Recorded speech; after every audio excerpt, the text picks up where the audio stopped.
వాళ్ళు పాడిన కొన్ని పాటలు గుర్తుకున్నాయి, వాళ్ళు చెప్పిన మాటలు కొన్ని గుర్తుకున్నాయి. ఇతనికి first warning, second warning, third warning అయిపోయింది. ఏమని? ప్రార్థన చేయొద్దు, ఆ దేవుని నమ్ముకోవద్దు, ఆ దేవుని విడిచిపెట్టు. ఇతను మాత్రం మానలే.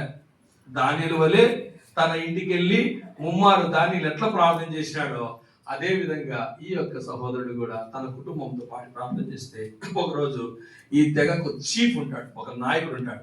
ఆ నాయకుడు ఏం చేశాడంటే ఆ తెగలోని 1 మిలియన్ వాళ్ళందరినీ తీసుకొచ్చి వాళ్ళ మధ్యలో ఈ ఫ్యామిలీని నిలబెట్టాడు. నిలబెట్టి ఏమన్నాడంటే, చూడు చెప్తున్నా, మంచిగా చెప్తున్నా, మర్యాద చెప్తున్నా, ఈరోజు నీ జీవితంలో చివరి రోజు కావచ్చు, లేకపోతే ఇంకా నీకు ఆయుష్ పెరగచ్చు. కదండి, ఈరోజు నీకు చివరి రోజు కావచ్చు, లేదంటే నీ జీవితం ఆయుష్ పొడిగించుకోవచ్చు, అది నీ చేతిలో ఉంది. ఇప్పుడు చెప్తున్నా, మంచిగా చెప్తున్నా, యేసు ప్రభువును వదిలిపెట్టాయి. యేసు ప్రభువును ప్రార్థన చేయడం మానే. ఆయన చెప్పిన మాట ఏంటి తెలుసా? I have decided to follow Jesus. నేను తీర్మానించుకున్నా, నేను యేసు ప్రభువును వెంబడిస్తున్నా, వెనక తిరిగి నో టర్నింగ్ బ్యాక్. ఈ యొక్క చీఫ్ కు విపరీతమైన కోపం వచ్చి, రాయ్ వాడి ఇల్లు తగలబెట్టాను రా అన్నాడు. ఇల్లు మొత్తం కాల్చేశాడు. ఇప్పుడు చెప్పు, ఇప్పుడు చెప్పు, యేసు ప్రభువును వదిలిపెడతాను చెప్పు, యేసు ప్రభువును నమ్ముకోనని చెప్పు అంటే ఆ వ్యక్తి అన్నాడు, నో టర్నింగ్ బ్యాక్, నేను వెనుకంజని.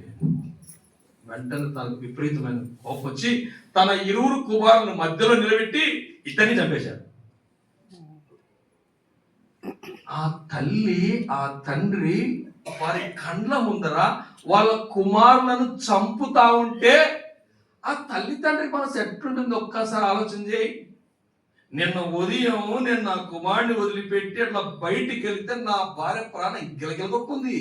వాడు అన్నం తినలేదంటే ఏడుస్తున్నాడు అంటాను, ఇంకా రాలేదా అని. ఆఫ్టర్ ఆల్ మనం కన్న కుమారుడు భోజనం టిఫిన్ తినకుండా ఏడుస్తున్నాడు అంటేనే మన హృదయం కరిగిపోతే, ఇద్దరు కుమారులను, వయసుకు వచ్చిన కుమారులను కళ్ళ ముందర చంపుతా అంటే ఆ తల్లిని ఎట్లా బతకాలి?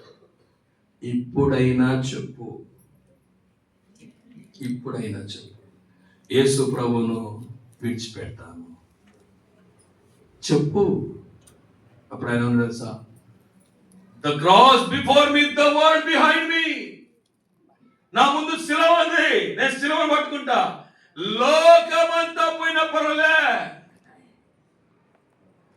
ఇమ్మీడియట్ గా భార్యను తన కళ్ళ ముందర చెప్పాడు. ఇవన్నీ ఒకరోజు జరగాదు, ఒకేసారి జరుగుతా ఉంది.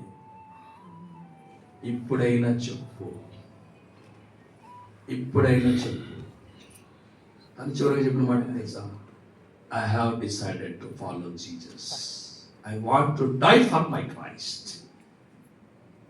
ఈ మాటను ఆధారం చేసుకొని 19వ శతాబ్దంలో సాధు సుందర్ సింగ్ ఒక పాట రాశాడు. ఏంటి తెలుసా ఆ పాట? I have decided to follow Jesus. ఒక వ్యక్తి, నాక్సోన్ అనే ఒక వ్యక్తి చివరగా పలికిన మాటలు ఒక గీతముగా ఏర్పరచబడ్డాయి. కారణం ఏంటి తెలుసా? ప్రభు కొరకు జీవించాడు. ఇది మొదటి. రెండో భాగం చెప్పాలి. ఈయన చనిపోతానికే తెగ నాయకుడికి అర్థం కాదు. అరే వాని ఇల్లు తగలబెట్టాం కళ్ళ ముందర, వాని 2 కుమారులు చంపాము, వాని భార్యను కూడా చంపాము, వాడు మాత్రము మారలే.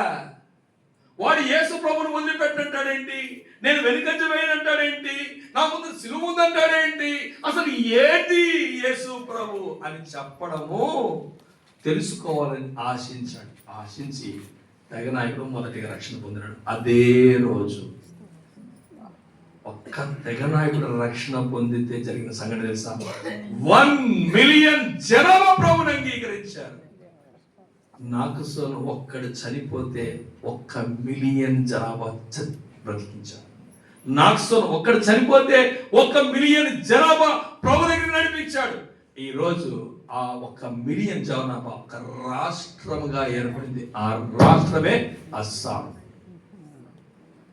ఈరోజు భారతదేశంలో అత్యధికంగా క్రైస్తవులు ఉన్న రాష్ట్రాల్లో ఒకటేం తెలుసా? అస్సాం. ప్రేమను దేవుని పెట్టారు. ఒకవేళ నాకస్వం తన ప్రాణాలు అర్పించకపోయిందంటే ఆ జాతి వారు అలాగే ఉండిపోయేవారు. ఒక నాకస్వం ప్రభు కొరకు ప్రాణాలు అర్పించకపోయిందంటే ఈరోజు అస్సాం రాష్ట్రంగా ఏర్పడేది కాదు. అప్పుడు ఈ జాతి వారందరూ మేఘాలయలో ఉండేవారు. ఇప్పుడు అస్సాం రాష్ట్రంగా మార్చబడింది. భార్యను కళ్ళ ముందర చంపుతుంటే, కొడుకులను కళ్ళ ముందర చంపుతుంటే, తన యొక్క ఇంటికి నిప్పంటిస్తే ఇంత కూడా చలించదు. కారణం ఏంటి తెలుసా? మిషనరీల యొక్క ప్రార్థన. ఆ ప్రార్థన తెలుసా? విశ్వాస ప్రార్థన. ఆ దైవజనులు వీరి దగ్గరికి వచ్చి స్వార్థం ప్రకటించి వెళ్ళిపోయిన తర్వాత, ప్రభా ఒక్కరిని రక్షించావా, ఆ ఒక్కడు ఎట్లుండదు తెలుసా? నీ కొరకు చచ్చిపోవాలి. మేమైతే ఆ నరమాంస భక్షకుల కోసం చచ్చిపోలేదు, ఆ హెడ్ హంటర్స్ కోసం మేము చచ్చిపోలేదు, మేము వచ్చేసాం. కానీ నీ కొరకు చనిపోయే ఒక్క వ్యక్తిని ఇవ్వా. వారి విశ్వాసంతో ప్రార్థన చేస్తే దేవుడు నాకస్వాన్ని రక్షించుకున్నాడు, మారుమనసు ఇచ్చాడు, పాపక్షమాపణ ఇచ్చాడు. ప్రభు కొరకై సాక్షిగా చేయబడిన కుటుంబము చరిత్రలో మిగిలిపోయాడు. అస్సాం రాష్ట్రాన్ని ప్రభు దగ్గర తెచ్చాడు. ఒక వ్యక్తి, ఒక కుటుంబం చనిపోతే 1 మిలియన్ జనాభా రక్షణ పొంది ప్రభు దగ్గర నడిపించబడి ఈరోజు ఒక రాష్ట్రముగా ఏర్పడి క్రైస్తవ రాష్ట్రముగా ప్రకటించబడితే నువ్వు ప్రభు కోసం ఏం త్యాగం చేయగలవు? ప్రార్థన చేసుకుందాం. మోకరించండి. బలలో పాల్గొంటున్నది విశ్వాస ప్రార్థన జీవితం కలిగి ఉన్నావా? ప్రభు కొరకు తీర్మానించుకున్నావా? I have decided to follow Jesus. I have decided to follow Jesus. No turning back, no turning back, no turning back. సాధు సుందర్ సింగ్ ఒక్క మిస్టర్ ఆ వర్డ్స్, ఆ పలికిన మాటలకు తను ఒక పాట రచించి ఈరోజు ప్రపంచమంతటా పాడబడుతున్న పాటగా మారిపడింది. అనేక భాషలు తర్జుమా చేయబడింది.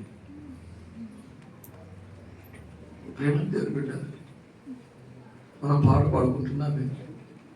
మరి నిజంగా నువ్వు no turning back. The cross before me, the world behind. Can you see this world? నా ముందు సిలువ ఉంది. ప్రపంచం అంతా నా వెనకలుంది చెప్పగలవా? సిలువను చూడగలవా? సిలువ వైపు చూడగలవా? సిలువలో వేలాడుతున్న యేసు ప్రభువును చూడగలవా? అది 2 చేతులు సిలువలో వేలాడి నీ వైపు చాపాడే. నా బిడ్డ, నా కుమారుడా, నీ కోసం నేను ఇంత క్రూరంగా హింసించబడ్డా, అంత క్రూరంగా గాయపరచబడ్డా, నా రక్తమంతా నీ కొరకు ఖర్చా, నీ కోసమై చనిపోయా. నా కోసం నువ్వు ఏం చేశావు? నా కోసం నువ్వు ఏం చేస్తున్నావు అని ప్రభు ప్రశ్నిస్తే నీ సమాధానం ఏంటి? చెప్పగలవా? నాకు సోన్లాగా నో టర్నింగ్ బ్యాక్ చెప్పగలవా? నీ బిడ్డ నీ కళ్ళ ముందర చంపితే చెప్పగలవా? ఉన్న ఇల్లు పోతే చెప్పగలవా? ఆఫ్టర్ ఆల్ అద్దె ఇల్లు ఖాళీ చేయమంటారని చెప్పి సువార్తను ప్రకటించలేని దౌర్భాగ్య స్థితిలో ఉన్నావు విశ్వాసి. ఇదే నీకు సవాల్. ఇల్లు కాల్చబడింది, గూడు లేదు. గూడు లేకపోయినా నాకు ప్రభు ఉన్నాడు. పిల్లలు లేరు, పిల్లలు లేకపోయినా పర్లేదు, నాకు ప్రభు ఉన్నాడు. భార్య లేదు, భార్య లేకపోయినా పర్లేదు, నాకు ప్రభు ఉన్నాడు. చిట్ట చివరికి నిన్నే చంపేస్తావురా అంటే నేను నా ప్రభు కొరకు చనిపోవడానికి సిద్ధంగా ఉన్నది తెలుసా? నా ప్రభు నిన్ను ప్రేమించాడు. నా ప్రభు ఈ నా జాతి వారిని ప్రేమించాడు. నా ప్రభు వీరందరూ రక్షణ పొందాలని కోరుకుంటున్నారు. వీరందరూ రక్షణ పొందాలని ప్రభు ఉద్దేశం అయితే 1 మిలియన్ జనాభా ప్రభు దగ్గరికి వస్తారని ప్రభు ఉద్దేశం అయితే నేను చనిపోవడానికి సిద్ధంగా ఉన్నానని తన ప్రాణాలు అర్పించాడు నాకు. నువ్వు అర్పించగలవు ప్రాణం? ప్రభు కొరకు ప్రాణాలు అర్పించగలవా? చిన్న త్యాగం చేయలేము, చిన్న మాట పడలేము, చిన్న ఇబ్బందులు అయితే ప్రభు సువార్తను మర్చిపోతున్నాం. ప్రేమైన దేవుని బిడ్డ, ప్రభు నిన్ను ఎందుకు రక్షించుకున్నాడు? ఎందుకు నీకు పాపక్షమాపణ ఇచ్చాడు? ఎందుకు దేవుని సన్నిధి నీకు ఇచ్చాడు? ఎందుకు ప్రభు బలి ఇచ్చాడు? ఇప్పుడు ఆలోచన చేశాడు.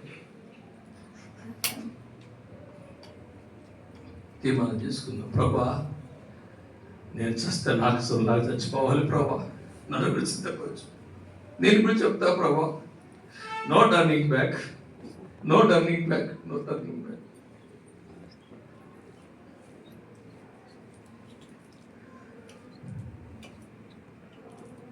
దేవుడి భాగం దీవించుగాక, మనం సిద్ధపరచుగాక. తీర్మానం చేసుకొని ప్రభు స్వామి 2 నిమిషాలు మౌనంగా ప్రభావాన్ని క్షమించిన ప్రభుని అడుగుతామా? విశ్వాస ప్రార్థన లేదు, విశ్వాస స్వార్థ లేదు, విశ్వాస ప్రేమ లేదు. నన్ను సిద్ధపరచు ప్రభు. నేను ఏ విధంగా నిలబడతానయ్యా నీ ఎదుటికి వచ్చినప్పుడు? ఈ 3 లేకుండా నేను ఏ విధంగా నిలబడగలనయ్యా? నాకు దయచేయి. నేను నిలబడాలి ప్రభా. నేను శక్తిహీనుని ప్రభా, నేను బలహీనుని ప్రభా. నాకు శక్తి దయచేయి, నాకు బలం దయచేయి ప్రభా. నన్ను బలపరచు. తీర్మానం చేసుకొని ఎంత బాగుంటుంది. తీర్మానం చేసి బలంలో పాల్గొంది ఎంత బాగుంటుంది. మనం పరిశీలించుకుందాం, పరీక్షించుకుందాం. యోగికమైన జీవితం ప్రభు 2 నిమిషాలు మౌనంగా ప్రభా నన్ను క్షమించని.